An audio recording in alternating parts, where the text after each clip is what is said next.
Zechet Choulin, résumé du Daf Kuf Kaf Aleph.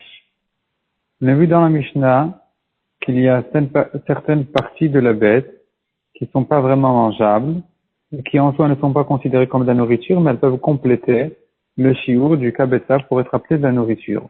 Entre autres, ce qui s'appelle le halal. Qu'est-ce que le halal? Alors, la Gemara explique comme ça. Le halal du pasouk, selon tout le monde, il s'agit du tendon du cou qui durcit et qui est immangeable. Le tendon de Rabbi Yehuda qui dit à la fin de la Mishnah, celui qui a rassemblé le halal, s'il a rassemblé un kazaïd de halal au même endroit, alors c'est effectivement considéré comme un kazaïd de nevela, qui lui a donné de la valeur. C'est considéré comme un kazaïd de nevela sur laquelle on est chayav. Et ici, Rabbi Yehuda parle du halal, non pas du tendon, parce qu'il est immangeable, mais il parle de qui était lorsque la bête était dépecée avec le couteau, lorsque le couteau a coupé comme chair du côté et a laissé coller du côté de la peau, cette chair-là, elle n'est pas importante, mais s'il a quand même uni au même endroit, là, ça s'appelle quand même de la chair et il y aura une touma de nevela. La marloquette entre Rabbi Yochanan et Resh Lakish, à savoir comment expliquer le halal, elle se rapporte selon Tanakama qui dit que le halal ne peut que compléter le shiur. Là, sans marloquette Rabbi Yochanan et Resh Lakish. Resh Lakish dit qu'ici aussi c'est comme Rabbi Yehuda qu'il ne s'agit que de la chair qui est collée à la peau lorsqu'on a dépecé la bête. Tandis que Rabbi Yochanan dit que non seulement ça, mais même le halal du pasouk, qui est le tendon du cou, qui est immangeable a priori, il peut quand même s'associer pour compléter le shiur. La Gemara ensuite explique, mais pourquoi est-ce que ce qui a été coupé par le couteau, la chair qui était coupée par le couteau, pour quelle raison elle peut compléter le shiur? De quoi il s'agit? S'il a pensé à la manger, c'est la nourriture. S'il n'a pas pensé, alors c'est batel, ça s'est annulé à la peau. Pourquoi est-ce que elle ne peut que compléter, dans quelles circonstances il s'agit? Explique la Gemara deux réponses. Soit, il s'agit qu'il n'a pensé à manger qu'une partie. Dans cette partie, il n'y avait pas suffisamment de quantité pour avoir un chiour en soi. Donc, ça ne peut que compléter le chiour, puisqu'on ne sait pas de quoi il s'agit, de quel morceau exactement il s'agit. Alors, lorsqu'il y a la totalité donc de ce halal en question, de cette chair qui est restée collée à la peau, eh bien, elle peut compléter le chiour parce que dans cette totalité, il y a un certain pourcentage, une petite partie qui est effectivement la partie de chair sur laquelle il y a pensé. Il a pensé à la manger, donc elle est considérée comme nourriture. Deuxième explication, c'est de faire la différence il s'agit donc de la même bête. Simplement, une partie a été arrachée, a été mordue par un chien, par une bête, et une partie s'est été dépecée avec le couteau. Donc une partie de chair a été mordue, une partie de chair elle est restée avec la peau à cause du couteau. On ne sait pas reconnaître qu'est-ce qui est de la morsure, qu'est-ce qui est du couteau. Ce qui est de la morsure, c'est pas batel, parce qu'il n'y a pas une personne qui est venue et en étant conscient de sa propre conscience, il a mis du côté de la peau. Donc, si c'était comme ça, il aurait annulé avec la peau, mais là, c'est le chien qui l'a mordu. Donc, cette chair-là, il penserait la récupérer, simplement, on ne sait pas où elle est. Donc, là où elle est, elle peut s'associer pour compléter le shiur. Mais en soi, c'est insuffisant parce que, tout simplement, il n'y a pas suffisamment de quantité. Ensuite, la Gemara ramène une Mishnah qui dit une liste de parties de la bête qui sont un petit peu molles, qui sont pas vraiment mangeables, mais qui peuvent quand même compléter le shiur de viande. Le shiur de viande, le kabeta, pour être appelé de nourriture. Ensuite, nous avons toute une souya, un juif qui aurait fait la shrita d'un animal pas kasher ou un goy d'un animal kasher. Cette chair-là, tant que la bête, elle s'agite encore, c'est de la nourriture. Il n'y a pas encore de tumat nevela. C'est par contre déjà considéré comme de la nourriture parce qu'il y a quand même un certain degré de shrita ici. Donc c'est de la nourriture. C'est pas considéré comme une bête vivante. Simplement, il faut y penser. Il faut penser à la donner à un goy à manger. Et deuxièmement, il faut qu'il y ait un hercher, que ça contacte un certain liquide, un liquide comme de l'eau par exemple, afin que ça puisse recevoir de la touma.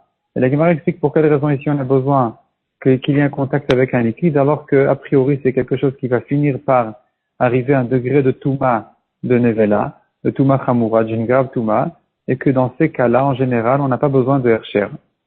Donc la Gemara explique pourquoi est-ce qu'ici on a besoin quand même d'un Hersher. Ensuite, la Gemara ramène une marloquette entre Rabbi Yochanan et Chizkiya, à savoir au moment où la bête s'agite encore, et qu'il s'agit donc d'une bête dont la shrita ne la permet pas à un juif, mais simplement c'est la shrita d'un juif. Un juif a fait la shrita à un animal pas kasher. Est-ce que tant que l'animal s'agite, on peut donner à un goy à manger de ses membres? Est-ce qu'il y a un problème de verminachai parce qu'elle n'est pas vraiment morte? Ou non, il n'y a pas de problème parce qu'il y a quand même une shrita qui a eu lieu ici. Donc la Gemara ramène dessus une marloquette entre Chizkiya et Rabbi Yochanan. Et la Gemara dit qu'il faut maintenir les paroles de Rabbi Yochanan qui pense que c'est interdit au goy. Il y a un problème de verminachai et là la Gemara ramène une longue braïta. Il dit que si la shrita a été faite en tant que bonne shrita, même quand il s'agit, c'est déjà considéré comme la nourriture qui a de la toumat ochalim, mais pas encore de la toumat nevelot. Elle n'est pas encore considérée comme morte, mais elle est déjà considérée comme de la nourriture. Par contre, les membres sont interdits.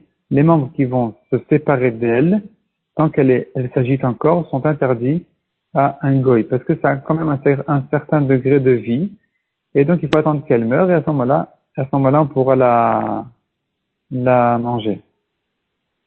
Maintenant, simplement, entre-temps, la question était juste à savoir, est-ce que c'est considéré comme de la nourriture ou pas?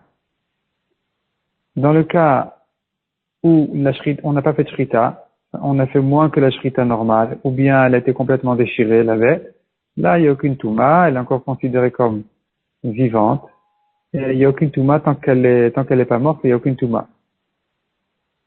Ça, c'est dans le cas où un juif a fait la shrita pour un goy, d'un animal pas kasher, ou un goy qui aurait fait la shrita d'un animal kasher pour un juif.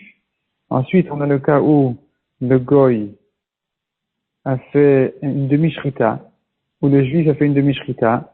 Alors, si le goy a fait une demi-shrita et qu'il ne l'a pas encore rendu taref, est venu le juif derrière pour compléter la shrita, c'est une bonne shrita. Mais dans le cas contraire, où c'est le juif qui a fait la moitié de la shrita, et le goy qui est venu la compléter, c'est une shrita psoula. La Gemara ensuite ajoute, celui qui veut goûter de la viande de la shrita avant même que la bête ne meure complètement, il n'a qu'à couper un morceau de kazaït, de chair de l'endroit de la shrita, et le saler bien correctement pour que tout le sang sorte, et il le mange de cette manière-là. C'est bon, il attend qu'elle meure, et après il peut la manger. Ce sera permis aussi bien pour un juif que pour un goy. La Gemara ensuite précise que la shrita dont on a parlé, il s'agit d'une bonne shrita. S'il a fait un arrêt, ou bien qu'il a appuyé, et même s'il n'a pas vérifié le couteau, c'est une mauvaise shrita. Tout ce qu'on a dit que la shrita s'appelle shrita, donc on parle d'un juif qui aurait fait la shrita d'un animal pas kasher, et qu'on a dit que dès que la shrita a été faite et que l'animal s'agite, c'est déjà considéré comme de la nourriture. Il s'agit d'une shrita qui aurait été faite correctement, en vérifiant le couteau, etc. Ensuite, la Gemara termine par un dernier sujet, qui dit que, à cette étape-là où l'animal s'agite, si il a en lui avalé un ustensile, et il est rentré on a rentré la bête qui a avalé cet ustensile-là, on l'a rentré dans une pièce d'un mort. Or, si elle est vivante, elle peut sauver l'anneau, disons, qui a été avalé, de la touma. Si on la considère comme morte, ça ne peut pas le sauver. Alors, comment la considérer? D'une part, elle n'a pas de toumat nevelot, donc elle est vivante. D'autre part, elle a déjà toumat ochalim, donc c'est mort, donc elle est morte, parce qu'on la considère comme de la nourriture. Répond la Gemara, elle ne peut pas sauver la touma de l'anneau, parce qu'elle est considérée comme de la nourriture, donc elle n'est plus considérée comme vivante. Par contre, celui qui va faire une avéra avec elle, eh bien, elle est considérée vis-à-vis de ce problème-là comme vivante, et donc il serait chayav.